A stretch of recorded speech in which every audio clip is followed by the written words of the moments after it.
Hello good students, good morning. Class 8 आज हम अपना ज्योग्राफी बेस से जो हमारा जो चैप्टर चल रहा है लैंडस्लाइड्स वाला, उसमें हम लैंडस्लाइड्स की बात कर रहे हैं। लैंडस्लाइड्स का मतलब होता है कि वो पहाड़ जहाँ से ऊपर से नीचे की तरफ, पहाड़ी एरिया पे जो ऊपर से नीचे की तरफ जो स्लाइड बनी होती है और जहाँ पर वो प्राकृतिक आपदा है ऊपर से नीचे की तरफ आती है, पहाड़ पे से रिश्ते हुए, ऐसी चीज़ों को हम कहते हैं लैंडस्लाइड। क्योंकि वहाँ पर से जो भी प्राकृतिक आपदाएं आती है वो ऊपर से नीचे की तरफ स्लोप करते हुए आती है। Landslides are the simply benefits and the mass moved of the rocks and the buoyancy and the earth down of the slope that the often take place with the earthquakes and the floods and the volcanoes। यानी कि ये जो सारी प्राकृतिक आपदाएं हैं, अब है प्राकृतिक आपदा में लैंडस्लाइड्स कैसे करती है। यानी कि जब भी ये कोई आपदाएं आती हैं जिसमें भूकंप है, ज्वालामुखी का फटना है, बहुत भारी मात्रा में रेनफॉल होना है, ये सारी चीज़ें हैं ना ऊपर से नीचे की तरफ, इसमें बहुत सारी चीज़ें आती हैं जिसमें ये है कि पहाड़ी की चट्टानें भी हो सकती हैं, मलबा भी हो सकता है, पेड़ पौधे भी हो सकते हैं, बहुत भारी भारी छोटे छोटे चट्टानों के टुकड़े भी हो सकते हैं। ये सारी चीज़ें होती हैं जो ऊपर से स्लाइड करती हुई पहाड़ से नीचे की तरफ आती है। High speed of the rainfall can be caused, heavy landslides can be block on the flow and any river on the cause। अब इसमें सबसे बड़ी प्रॉब्लम ये होती है इसमें कि अगर ये भारी मात्रा में हो रहा है तो इसमें इसके 2-3 कारण हो सकते हैं, जिसमें से मेन कारण होता है रेनफॉल। रेनफॉल में ये होता है कि अगर भारी मात्रा में बारिश हुई है तो उसमें सबसे ज़्यादा केस रहता है ये चीज़ आने का। तो जब ये ऊपर से नीचे की तरफ इतना सारा मलबा आता है, पहाड़ी चट्टानों के टुकड़े आते हैं,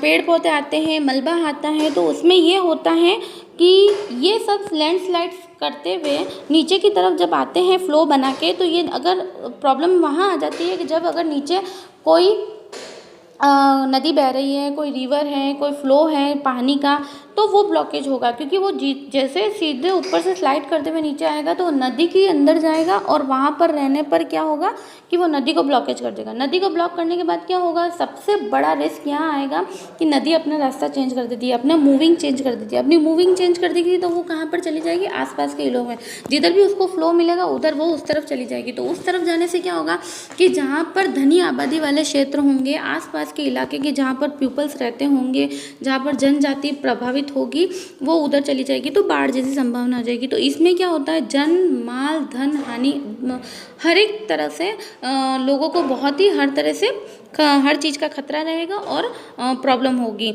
इन the heavy rainfalls and the landslides have been the measures of the metal spread naturally descend that the after strike life and the purity of the occupity and the position of the major cancer.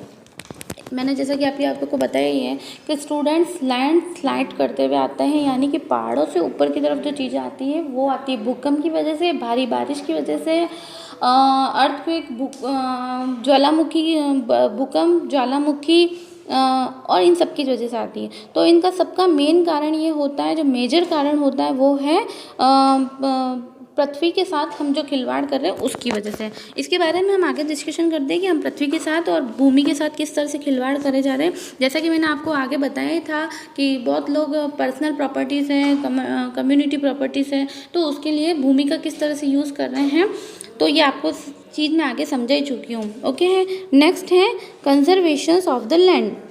Growing populations and their every growing damage and has the led of the large scale distributions of the forest cover and the arable land। यानी कि इसमें यह है कि conservation of the land का मतलब होता है किसी की चीज़ का कंजर्वेशन करना, यानी कि उसको बचाने की कोशिश करनी एक अपने लेवल तक। तो इसके लिए हम क्या करेंगे कि सबसे पहले तो है ना ग्रोइंग पॉपुलेशन, जो हमारी तेज़ी से बढ़ती हुई जनसंख्या है उसको हम कंट्रोल करेंगे। देन नेक्स्ट आता है कि हमारा जो जनसंख्या का जो स्तर है उसे हम कम करके हर चीज़ को, क्योंकि जितनी ज़्यादा आबादी होगी, जनसंख्या बढ़ेगी, उतना हमें प्रॉब्लम होगी और उसमें लैंड डिस्ट्रीब्यूशन होगा। Forest cover and the Arabic land. अब ये है कि फॉरेस्ट एरिया कवर करेंगे, प्लस फॉरेस्ट एरिया का मतलब ये है पेड़ पौधे लगाएंगे, जंगलों को डेवलप करेंगे। नेक्स्ट आता है अरेबल लेवल। अरेबल लेवल में ये होता है कि वो लेवल जो मैं आपको आगे समझा चुकी थी कम्युनिटी लैंड्स में, कि जिस तरह से लोग अगर कोई भूमि या लैंड को यूज़ नहीं आ रही है, वो वेस्ट हो गई है, तो उस लैंड्स को वापस रिकंसिडरेट करना, यानी कि दोबारा से उपजाऊ बनाना। Therefore there should be the conservation of the land। ये सबसे बड़ा रिसोर्स है लैंड्स को कंजर्वेशन करने का। ओके, यानी कि भूमि को उपजाऊ बनाओ, फॉरेस्ट डेवलप करो, पॉपुलेशंस को कंट्रोल करो, ये सारी। Afforestations land descriptions regulated use of the chemical pesticides and the fertilization check on the arrangings. Okay, इसमें होता है कि सबसे पहला आता है एफोरेस्टेशन।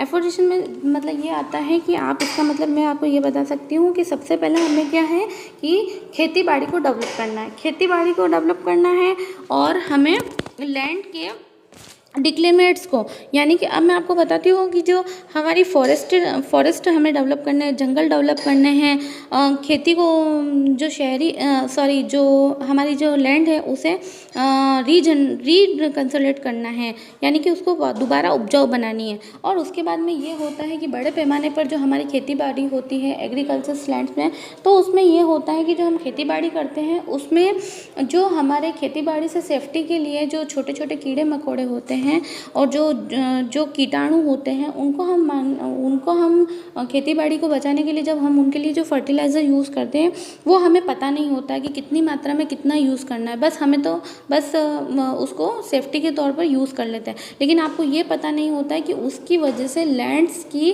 जो टॉप लेयर होती है उस पर कितना असर पड़ रहा होता है। बस हम जब यूज़ कर लेते हैं तो वो चीज़ सबसे ज़्यादा पृथ्वी की जो टॉप लेयर है उस पर असर डालती है। Okay, these are the some common method use of the, तो ये भी हमारे लैंड रिकंजर्वेशन में लिए बहुत ही उपयोगी होती है। ये हमारा एक रिसोर्स है जिसको हम कम करके भी ये करें, क्योंकि खेती बाड़ी में जितना भी हम अगर है ना फर्टिलाइज़र यूज़ करेंगे, तो अगर उसकी लिमिटेशन नहीं होगी तो उतना ही हमारी लैंड की लेयर्स पे असर पड़ेगा, उसकी उपजाऊ क्षमता पर भी असर पड़ेगा, और इसकी वजह से भी ये सारी चीज़ें डेवलप हो जाती हैं। उसके बाद आता है हमारा next point, precautions against landslides, यानी कि हमें हमारे क्या प्रिकॉशंस यूज़ करने हैं लैंडस्लाइड्स के अगेंस्ट। तो सबसे पहले आता है हेरास मैपिंग में आता है locates area prones to the landslides, such areas should be avoiding for the building settlement, यानी कि इस पे ये आता है कि जो एरिया फॉरेस्टिंग के यूज़ होता है, एग्रीकल्चर भूमि के लिए यूज़ होता है, खेती बाड़ी की यूज़ होता है, उन एरियाज़ पे हम लोग दिन ब दिन बिल्डिंग्स बनाए जा रहे हैं, कमर्शियल एरियाज़ यूज़ किए जा रहे हैं, वो चीज़ स्टॉप करनी पड़ेगी, और जितना हो सके उस चीज़ को स्टॉप करना पड़ेगा। Conjugate of the regenerate well the stop lands for the increase in the vegetations cover of the avoid landslide. Okay, तो अब इसके लिए हमें क्या करना होगा कि सबसे पहले तो लैंडस्लाइड्स के अकॉर्डिंग हमें उस लैंडस्लाइड्स पर सबसे पहले फार्मिंग करनी पड़ेगी, फार्मिंग एंड द फॉरेस्टिंग करनी पड़ेगी, यानी कि पेड़ पौधे लगाने पड़ेंगे। स्टूडेंट्स, मैं आपको बता देती हूँ, पेड़ पौधे जो होते हैं उनकी जड़ें जब ज़मीन में जाती हैं तो वो काफ़ी हद तक, जब लैंडस्लाइड होता है तो वो मिट्टी के कटाव को रोक देती है, नीचे तक नहीं आने देती है, तो इसकी वजह से भी लैंडस्लाइड में हमें हेल्प मिले। तो एक तो हमें ये है फॉरेस्टिंग डेवलप करनी है, दूसरा है उसके आसपास के एरिया को घनी आबादी बनने से रोकना है कि यहाँ पर इस एरिया में लैंडस्लाइड्स बहुत ज़्यादा होते हैं, तो वहाँ पर हमें जो घनी आबादी वाले क्षेत्र हैं उस चीज़ को डेवलप होने से रोकना पड़ेगा। तीसरा ये आता है कि आसपास के एरिया को हमें कंट्रोल करना पड़ेगा लैंडस्लाइड्स के लिए, to contact the movements of the landslides along with the rain water and the spring follow. अब ये है कि एक तो हमें आसपास बिल्डिंग्स नहीं बनानी है, जो लैंडस्लाइड्स वाला एरिया है जहाँ पे फॉरेस्टिंग है वहाँ पर एक ये होता है कि कुछ चीज़ें आपने देखी होगी कि जैसे चरवाहे हैं जो जानवरों को चढ़ने के लिए छोड़ देते हैं। अब जब जानवर चढ़ते हैं ना, तब वो क्या करते हैं, ऊपरी सतह से घास खा लेते हैं, तो दैट इज़ घास खाने के बाद जो क्या होता है, वो चीज़ मिट्टी ऊपर ऊपर से ख़त्म होने के बाद जो मिट्टी का टॉप लेयर है उसकी वो उसकी जो ऊपर की उपजाऊ क्षमता होती है या ऊपर की जो लेयर होती है टॉप लेयर वो ख़त्म होती जाती है। उसके बाद वो चीज़ वापस डेवलप नहीं होती है, तो आपको पता ही होगा कि धीरे धीरे वो चीज़ सूखती भी चली जाती है। तो यानी कि उसकी जो ऊपरी परत है वो उसके अंदर है ना उपजाऊपंती ख़त्म हो जाएगी, वो एक वेस्ट होने लग जाएगी। तो धीरे धीरे जब भी लैंडस्लाइड होती है, जैसे हवाएं चलती है, तूफान आते हैं, बारिश का मौसम आता है, हैवी रेनफॉल होता है, तब इस चीज़ में क्या होता है कि वो चीज़ वाटर होता है, एयर होता है, ये सब अपने साथ में वो चीज़ बहाकर मिट्टी की जो टॉप लेयर होती है उसको बहाकर ले जाते हैं। तब ये सारी चीज़ें क्या होती हैं हमारे लैंडस्लाइड्स में बहुत बड़ा इंपॉर्टेंस रखती है। थैंक यू स्टूडेंट, आज तक के लिए इतना ही। ओके।